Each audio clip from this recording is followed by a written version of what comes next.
കേരളം കാത്തിരിക്കുന്ന നിയമസഭാ ഫലമറിയാൻ ഒരാഴ്ച മാത്രം. തുടർഭരണവുമായി ബന്ധപ്പെട്ട് LDFും മുഖ്യമന്ത്രി ഭാഗത്തെ ചൊല്ലി UDFിലും ചർച്ചകൾ വീണ്ടും ചൂടുപിടിക്കുകയാണ്. തുടർഭരണം ലഭിക്കുമോ എന്ന ആശങ്കയിലാണ് CPIM. അതേസമയം നിയമസഭാ തെരഞ്ഞെടുപ്പിൽ ന്യൂനപക്ഷ വോട്ടുകളിൽ ഏകീകരണം നടന്നുവെന്നാണ് പാർട്ടിയുടെ സംശയം.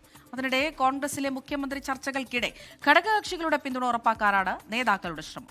മുസ്ലിം ലീഗ് സംസ്ഥാന കമ്മിറ്റിയിൽ VD സതീശൻ അനുകൂലമായി നടന്ന ചർച്ചയിൽ കോൺഗ്രസിന് അമർഷമുണ്ട്. 24 എക്സ്ക്ലൂസീവ് ശ്രീത്ത വാർത്തകളുടെ വിവരങ്ങളുമായി ചേർന്നു. ശ്രീത്ത്, ഇവിടെ ന്യൂനപക്ഷ വോട്ടുകളുടെ ധ്രുവീകരണം ഉണ്ടായി എന്ന കാര്യം നേരത്തെ തന്നെ പല രാഷ്ട്രീയ നിരീക്ഷകരും അല്ലാതെയുമൊക്കെ അവിടെ വിലയിരുത്തപ്പെട്ടതാണ്. അതിന് പല കാരണങ്ങൾ ചൂണ്ടിക്കാണിക്കപ്പെട്ടതുമാണ്. അത് CPM ഒഫീഷ്യലി വിലയിരുത്തുകയാണോ?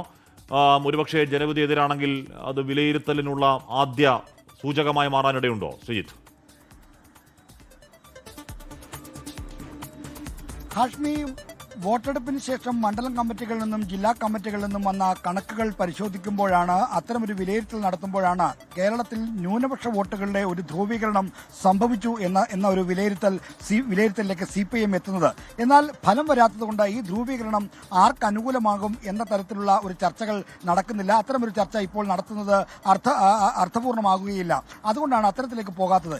എന്നാൽ ന്യൂനപക്ഷ ധ്രുവീകരണം തങ്ങൾക്കെതിരായാണോ സംഭവിച്ചതെന്ന വലിയ ആശങ്ക CPIMനകത്ത് LDFിനകത്ത് പുകയുന്നുണ്ട്. സ്വാഭാവികമായും ന്യൂനപക്ഷ വോട്ടുകളുടെ ഏകീകരണം തങ്ങൾക്ക് അനുകൂലമായി വരാനുള്ള സാധ്യത കുറവാണ് എന്ന് കാണുന്നു. എന്നാൽ അങ്ങനെ സംഭവിക്കുന്ന ന്യൂനപക്ഷ ധ്രുവീകരണത്തിന്റെ തീവ്രത എങ്ങനെയാണ് എന്നതിനെ ആശ്രയിച്ചായിരിക്കും മൂന്നാം വട്ടം തുടർഭരണം എന്ന ഒരു ഐതിഹാസികമായ നേട്ടത്തിലേക്ക് മുന്നണി എത്തുക എന്നാണ് CPIM നേതാക്കൾ കരുതുന്നുണ്ട്.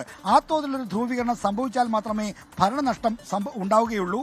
എന്നാൽ തദ്ദേശ തെരഞ്ഞെടുപ്പിലെയും ലോക്സഭാ തെരഞ്ഞെടുപ്പിലെയും തോതിലല്ല, അതിനേക്കാൾ കുറച്ചുകൂടി ലഘുവായ രീതിയിലാണ് ധ്രുവീകരണം സംഭവിക്കുന്നതെങ്കിൽ തങ്ങൾക്ക് തുടർഭരണ സാധ്യത നിശ്ചയമായുമുണ്ട് എന്നാണ് CPIM നേതാക്കൾ ചൂണ്ടിക്കാണിക്കുന്നത്. ധ്രുവീകരണം ഉണ്ടായിട്ടുണ്ട്, പ്രത്യേകിച്ചും മലബാർ മേഖലയിലും മറ്റും ന്യൂനപക്ഷ കേന്ദ്രങ്ങളിൽ ഒരു ഇളക്കം ഉണ്ടായിട്ടുണ്ട് എന്ന കാര്യം CPIM സമ്മതിക്കുന്നു. എന്നാൽ ആ ധ്രുവീകരണം ആർക്ക് അനുകൂലമാണ് എന്നതിനെപ്പറ്റിയാണ് ആശങ്ക.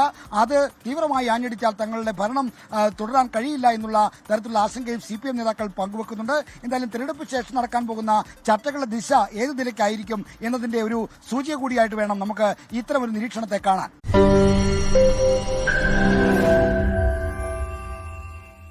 ലോകത്തെവിടെയായാലും ഏത് സമയത്തും 24 വാർത്തകളും ഓഗ്മെന്റഡ് റിയാലിറ്റി പാക്കേജുകളും എക്സ്പ്ലെയിനറുകളും വിശദമായി കാണാൻ ഞങ്ങളുടെ YouTube ചാനൽ നിങ്ങൾക്ക് സബ്സ്ക്രൈബ് ചെയ്യാം.